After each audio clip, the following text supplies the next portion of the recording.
नमस्कार, live cities के night bulletin दिन भर बिहार में आपका स्वागत है। खबरों की शुरुआत करेंगे, लेकिन उससे पहले एक नजर डालते हैं आज की सुर्खियों पर। AIMIM के अख्तरुल इमान बोले, मजदूरों से केवल वोट लीजिएगा। सम्राट चौधरी बीच बचाव में उतरे। सदन में बोले मंत्री विधायक, शराबबंदी कानून की समीक्षा होनी चाहिए। बेतिया राज की जमीनों के लिए नई नियमावली लाएगी सरकार। ब्लैकलिस्टेड ठेकेदारों को टेंडर मिलने का मुद्दा उठा। आउटसोर्सिंग कर्मचारियों को लेकर बिहार सरकार का बड़ा फैसला। आरक्षण सीमा 85% करने को लेकर विधानसभा में भारी हंगामा। राज्यसभा की 37 सीटों पर चुनाव का ऐलान। राजनीति में सच की जगह नहीं, पटना में खेसारी लाल यादव का बड़ा बयान। निगरानी के हत्थे चढ़ा दारोगा, 15,000 रिश्वत लेते धराया। साबरमती एक्सप्रेस ट्रेन में फर्जी टीटी गिरफ्तार। अब खबरें विस्तार से। AIMIM के प्रदेश अध्यक्ष अख्तरुल इमान ने कहा कि राज्य के बाहर अथवा विदेश में कार्य करने वाले असंगठित क्षेत्र के प्रवासी श्रमिकों की दुर्घटना में मौत पर पार्थिव शरीर को उनके पैतृक आवास तक सरकार अपने खर्चे पर लाए। इस पर मंत्री संजय टाइगर ने जवाब दिया कि स्वाभाविक मौत में डेड बॉडी को उनके पैतृक आवास तक पहुंचाने का कोई प्रावधान विभागीय स्तर पर नहीं है। इस जवाब पर पूरा विपक्ष बिफर गया। अख्तरुल इमान ने कहा कि विधायकों की सैलरी रोक दीजिए, लेकिन मजदूरों को घर तक पहुंचाइए। इस पर राजद के विधायक ने कहा कि वोट लेने के लिए ट्रेन चलाइएगा, लेकिन मजदूरों की डेड बॉडी को घर तक नहीं पहुंचाइएगा। विवाद बढ़ता देख सम्राट चौधरी ने कहा कि भविष्य में सरकार इस पर विचार करेगी। RLM के विधायक माधव आनंद ने कहा कि शराबबंदी कानून की समीक्षा होनी चाहिए। हमारे CM इसकी भी समीक्षा होगी कि हमने क्या पाया, बिहार की जनता को क्या फायदा हुआ। इधर कांग्रेस विधायक अभिषेक रंजन ने कहा कि बिहार में शराबबंदी फेल है। पुलिस वालों की जांच हो जाए तो पता चल जाएगा कि कौन नहीं पी रहा है। शराब की डिलीवरी विधानसभा में भी हो सकती है। बिहार सरकार के एक मंत्री ने कहा कि सदन के सभी सदस्य शराब पीते हैं। इस पर बिहार सरकार के दूसरे मंत्री विजय चौधरी ने आपत्ति जताई है। उन्होंने कहा कि किसी के द्वारा यह कहना कि सदन के सभी सदस्य शराब पीते हैं, यह तो बिल्कुल गलत है। बिहार विधान परिषद में बेतिया राज की जमीनों का मामला उठा। विधान पार्षद सौरभ कुमार ने पूछा कि 1952 से जब भी बेतिया राज की जमीन बेचा और खरीदा गया तो किस आधार पर सरकार वसूली करती थी। जब बेतिया राज की जमीनें बिहार सरकार की थी ही नहीं तो किस आधार पर रसीद कटता था और मलगुजारी ली जाती थी। इस पर राजस्व एवं भूमि सुधार विभाग के मंत्री ने जवाब दिया। RJD के विधान पार्षद सौरभ कुमार ने कहा कि बेतिया राज 2 जिलों में बंट गया है, एक पूर्वी चंपारण और दूसरा पश्चिमी चंपारण। बंदोबस्ती के मामले में सभी साक्ष्यों के साथ दावा किए जाने की आवश्यकता होगी, जिसका नियमों के तहत निष्पादन किया जाएगा। वर्तमान में बेतिया राज एक्ट से संबंधित नियमावली बनाई जा रही है। मेरे लिए भी यह नया विषय है, इसका पूरी तरीके से अध्ययन करेंगे। इससे जुड़े लोगों से भी मैं बात करूंगा।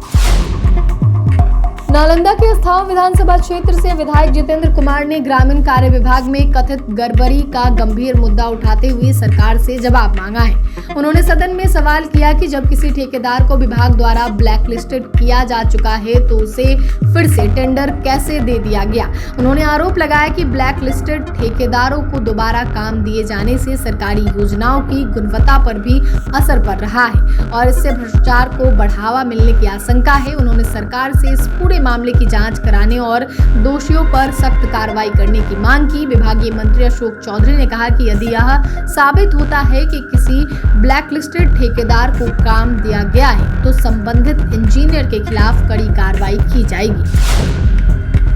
सदन में प्रश्नकाल की शुरुआत होते ही आउटसोर्सिंग कर्मचारियों से जुड़े मुद्दे पर जोरदार बहस देखने को मिली। सदन में विधायकों ने आउटसोर्सिंग के माध्यम से नियुक्त कर्मचारियों को मिलने वाले वेतन और कार्य अवधि को लेकर सरकार से जवाब मांगा।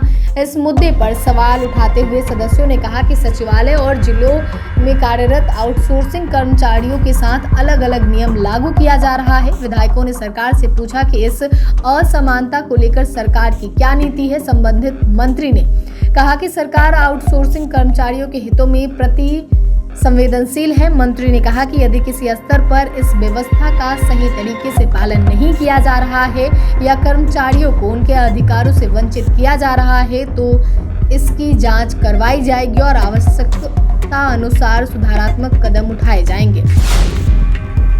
बिहार विधानसभा में आरक्षण की सीमा 85% करने की मांग को लेकर सदन में जोरदार हंगामा हुआ। राजद के विधायक रणविजय साहू ने इस मुद्दे पर कार्यस्थगन प्रस्ताव पेश किया, जिसे अध्यक्ष ने अस्वीकार कर दिया।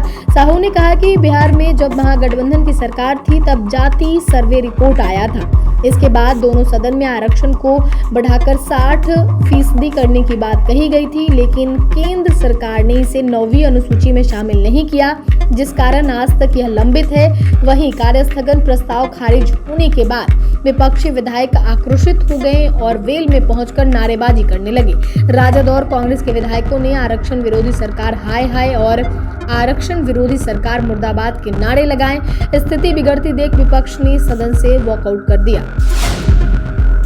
राज्यसभा की 37 सीटों पर चुनाव की तारीखों का ऐलान कर दिया गया है। इन सीटों के लिए मतदान 16 मार्च को कराया जाएगा। अलग अलग राज्यों में खाली हो रही सीटों पर यह चुनाव प्रक्रिया एक साथ पूरी की जाएगी। इन सीटों में महाराष्ट्र की 7, तमिलनाडु की 6, पश्चिम बंगाल और बिहार की 5 सीटों पर मतदान होगा।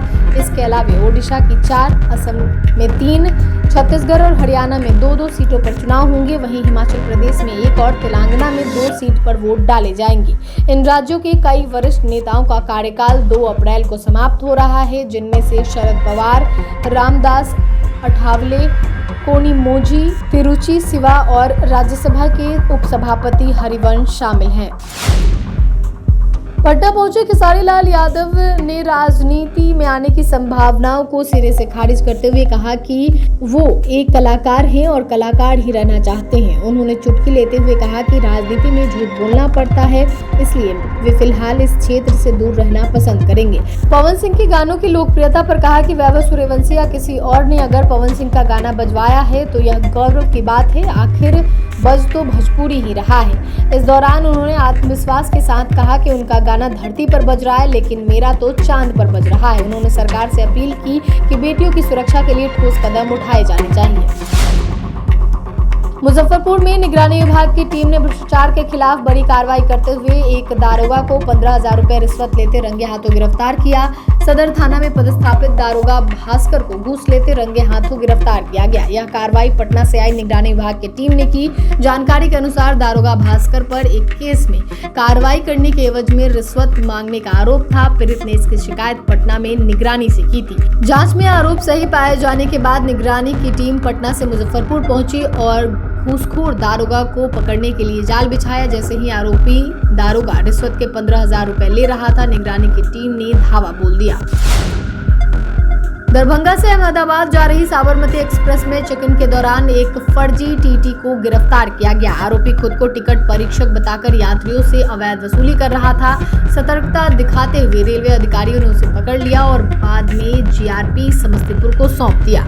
आरोपी की पहचान श्रवण कुमार कापड़ के रूप में हुई है, जो नेपाल के धनुषा जिले का है। वो ट्रेन में टीटी की जैसी पोशाक पहनकर यात्रियों के टिकट की जांच कर रहा था और बिना टिकट या सामान्य कोच में सफर कर रहे यात्रियों से पैसे वसूल रहा था। उसके हाव भाव और व्यवहार पर संदेह होने पर हेड टिकट परीक्षक सोमनाथ राय ने उसे पहचान पत्र और आधिकारिक दस्तावेज दिखाने को कहा। इसके बाद उसे तुरंत हिरासत में ले लिया गया।